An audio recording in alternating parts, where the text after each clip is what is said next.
Hi, Kinder friends. I'm so happy to be back with you again today. All right, today we're going to finish week 7. I know it's not the weekend, but we're going to pretend it's the weekend. So today we're going to do Sight Word Saturday and Story Sunday. And we're going to use the story that I read to help you maybe think about the worksheet. So let's get started.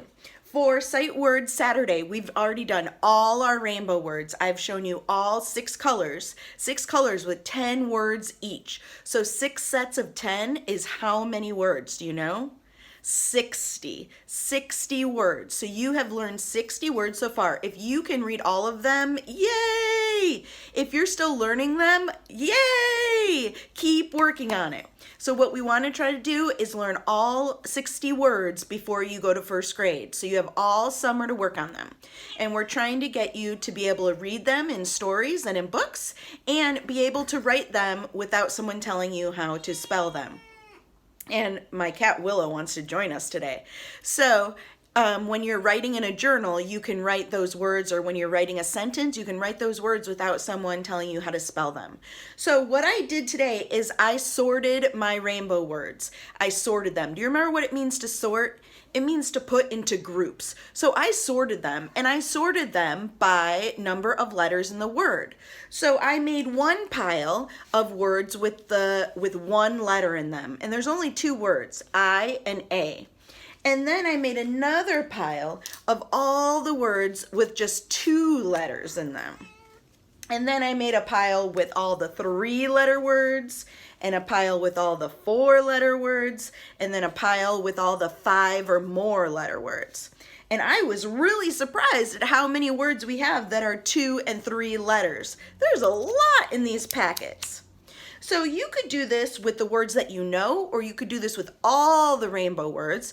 It's up to you and how you have them. You can look at them on a sheet and organize them that way. Maybe color all, if you don't have them on cards, color all the 1-word cards blue and all the 2-letter cards green, and sort them that way instead of by physical cards. It's up to you and how you have them.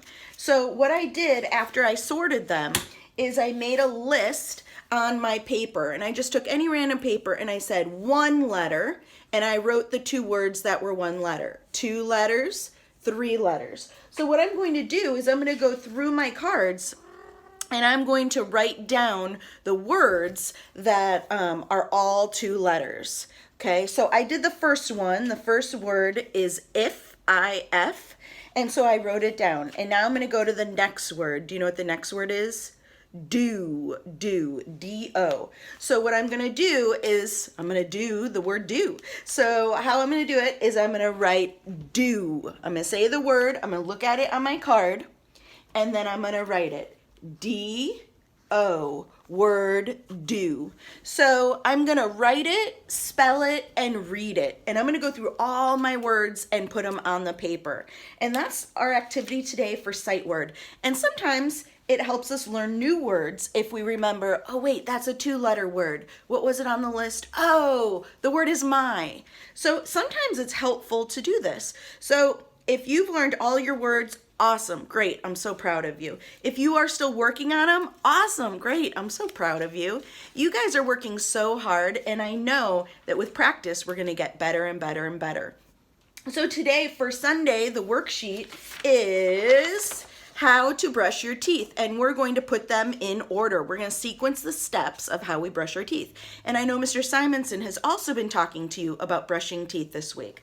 So we're going to put, what do we do first when we brush our teeth? What do we do next? What do we do then? And what do we do finally? So first, next, then, finally. So we're going to write some words and draw some pictures. So let's get started. All right, so we have how to brush your teeth, and we have first, next, then, and finally. So I was looking at, and I know you've been talking with Mr. Simonson about brushing your teeth and the steps you need to take, so you know the steps, but we can add a whole bunch of steps. We can say 10 steps, right, where you have to first get your toothbrush, then you get the toothpaste, then you put the toothpaste on, then you don't put it under water, then you put it in your mouth, then you brush your teeth, then you brush the back of your teeth, then you brush the front of your teeth. So we can make so many steps, but we want to narrow it down to just 4 steps. So I found on the computer some pictures of steps, and I wanted to use them to help us narrow it down to 4. So what they have is get your toothbrush, put some toothpaste on your toothbrush, wet your toothbrush, turn on the water, brush the front of your teeth, brush the back of your teeth. And then they didn't have any like spit out the toothpaste, which I think is an important step. So what I was thinking is this is 1, 2, 3, 4, 5, 6 steps, and we need to narrow it down to 4. So what I was thinking is putting get your toothbrush and put some toothpaste on it as 1 step.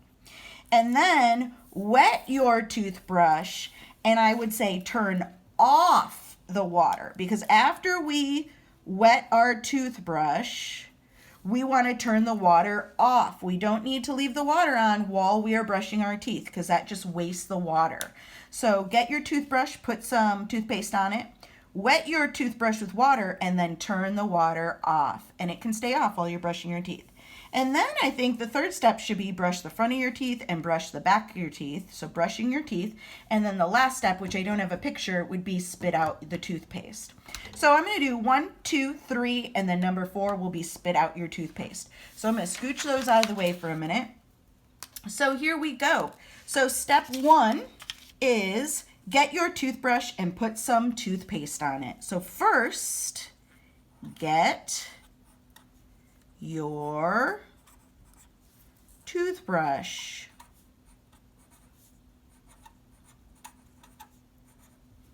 Period. Then you're going to put, I started with a capital because I'm starting a new sentence. Put toothpaste on your brush. Period. So that's your first step. First, get your toothbrush, put toothpaste on your brush. So there we go, step 1. So I would draw a picture of my toothbrush and the toothpaste tube and some toothpaste, and then I might put an arrow. Put that on the brush, right? Put it on the brush.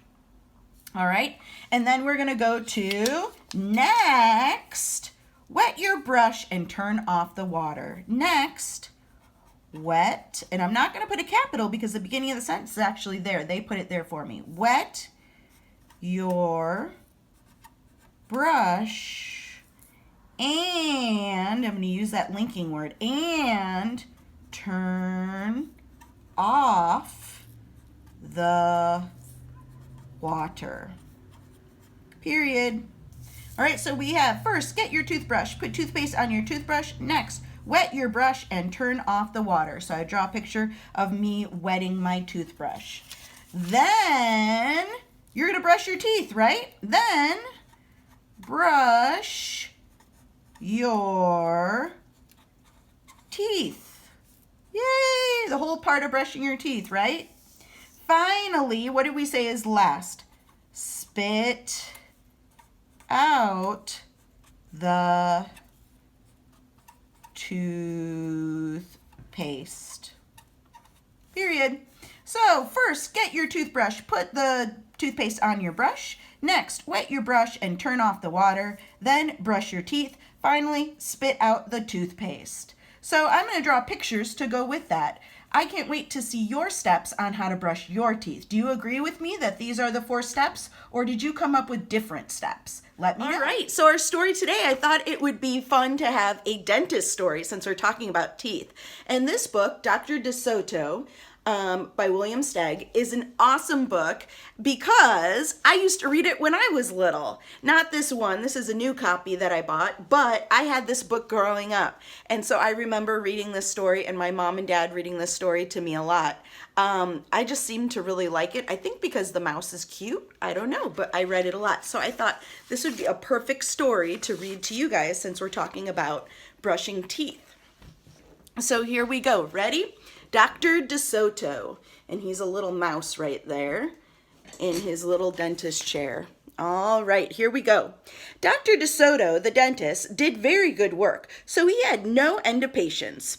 Those close to his own size, moles, chipmunks, etc., sat in the regular dentist chair, that little dentist chair right there. Larger animals sat on the floor while Dr. DeSoto stood on a ladder. How nice of him to work on all the animals' teeth. For extra large animals, he had a special room. There, Dr. DeSoto was hoisted up to the patient's mouth by his assistant, who happened to be his wife. So for those big patients, he went into this room where the patient sat on the floor, and he was hoisted up by his wife on a rope to reach their mouth. Dr. DeSoto was especially popular with the big animals. He was able to work inside their mouths wearing rubbers to keep his feet dry, and his fingers were so delicate and his drill was so dainty they could hardly feel any pain at all. Being a mouse, he refused to treat animals dangerous to mice, and it said so on his sign. When the doorbell rang, he and his wife would look down the window. They wouldn't admit even the most timid-looking cats. So here's the sign outside his building, and it says, Dr. DeSoto, dentist. Cats and other dangerous animals not accepted for treatment. And here they are in the window. So if somebody came and rang the bell, they would look down the window and see, is this a safe animal? And if so, they would let them in. One day, when they looked out, they saw a well-dressed fox with a flannel bandage around his jaw. There he is. He looks awfully hurt, doesn't he? Yeah. I cannot treat you, sir, Dr. Soto shouted. Sir, haven't you read my sign? Please, the fox wailed. Have mercy, I'm suffering. And he wept so bitterly it was painful to see. Just a moment, said Dr. DeSoto. That poor fox, he whispered to his wife. What shall we do? Let's risk it, said Dr. DeSoto. She pressed the buzzer and let the fox in.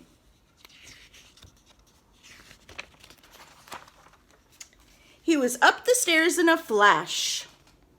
Bless your little hearts, he cried, falling to his knees. I beg you, do something. My tooth is killing me.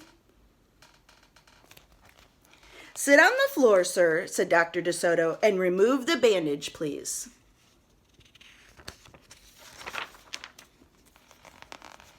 Dr. DeSoto climbed up the ladder and bravely entered the fox's mouth. Ow, ow, he gasped. The fox had a rotten bicuspid and unusually bad breath. This tooth will have to come out, Dr. DeSoto announced, but we can make you a new one. Just stop the pain, whimpered the fox, wiping some tears away. Despite his misery, he realized that he had a tasty morsel in his mouth, and his jaw began to quiver. Keep open, yelled Dr. DeSoto. Wide open, yelled his wife. Why is his jaw quivering? Because the fox realizes, even though my tooth hurt, guess what's in my mouth right now? Something really yummy, and I kind of want to eat it, right? That's so brave of Dr. DeSoto to be willing to go in the fox's mouth knowing that the fox might eat him. That's pretty brave, huh? I'm giving you gas now, said Dr. DeSoto. You won't feel a thing when I yank that tooth. Soon the fox was in dreamland. So they're giving him some nitrous oxide to help him fall asleep so he won't remember or feel anything that they're doing in his mouth. So he's dreaming and he says, yummy, he mumbled. How I love them raw with just a pinch of salt and a dry white wine. So while he's dreaming, he's thinking about eating the mice, huh? They could guess what he was dreaming about. Mrs. DeSoto handed her husband a pole to keep the fox's mouth open. So they're worried, so they put a pole in the mouth to try to keep his mouth from closing and biting on him. Dr. DeSoto fastened the extractor to the bad tooth. Then he and his wife began turning the winch. Finally, with a sucking sound, the tooth popped out and hung swaying in the air. So they're using all these pulleys and tools to pull the tooth out, right? Oh, that looks like that hurt. "I'm bleeding," the fox yelped when he came to. Dr. Soto ran up the ladder and stuffed some gauze in the hole. "The worst is over," he said. "I'll have your new tooth ready tomorrow. Be here at 11 sharp." The fox, still woozy, said goodbye and left. On his way home, he wondered if it would be shabby of him to eat Dr. DeSoto when the job was done. So even though Dr. DeSoto is being so kind and helping him, he's still thinking of eating him afterward. Not a very kind thing to do, huh? After office hours, Dr. DeSoto molded a tooth of pure gold and polished it. "Raw with salt indeed," muttered Dr. DeSoto. "How foolish to trust a fox." "He didn't know what he was saying," Mrs. DeSoto said. "Why should he harm us? We're helping him." "Because he's a fox," said Dr. DeSoto. "They're wicked, wicked creatures." So there she is, polishing the gold tooth that they're making for him. That night, Dr. DeSoto lay awake worrying. Should we let him in tomorrow? Mrs. DeSoto wondered. "Once I start a job," said the dentist firmly, "I finish it. My father was the same way." "But we must do something to protect ourselves," said his wife. They talked and talked until they formed a plan. "I think it will work," said Dr. DeSoto. A minute later, he was asleep snoring. I wonder what their plan is. The next morning, promptly at 11, a very cheerful fox turned up. He was feeling not any pain. When Dr. DeSoto got into his mouth, he snapped it shut for a moment, then opened wide and laughed. "Just a joke," he chortled. "Mr. Fox, that's not very funny to snap his mouth closed on the doctor." "Be serious," said the dentist sharply. "We have work to do." His wife was lugging the heavy tooth up the ladder. That was not very fun of the fox to snap his mouth shut in a joke. That's not a joke to eat somebody, right? Yeah.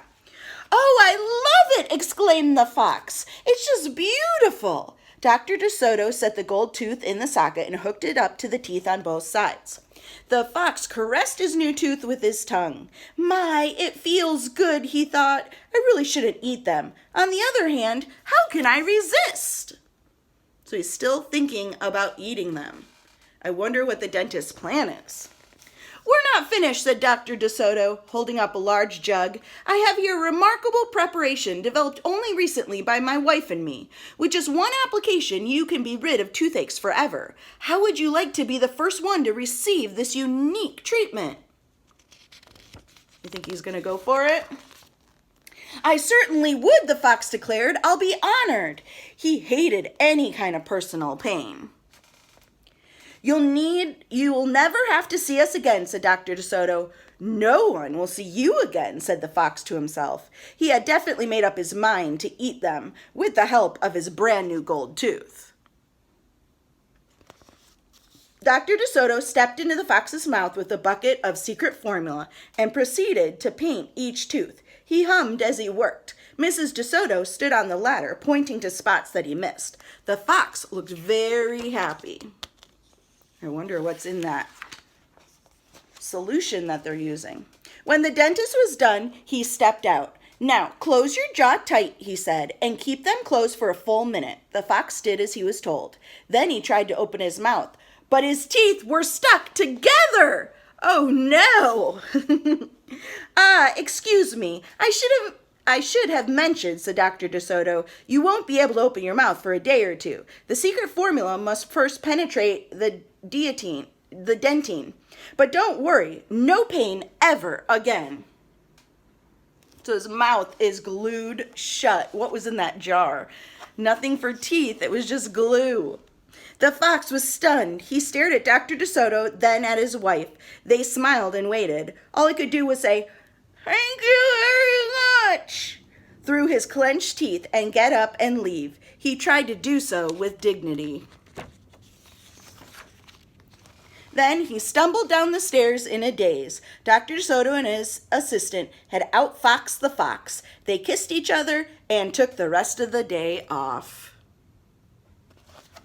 So that's a pretty smart dentist. What do you think? Thanks for joining me today. I'll see you next time.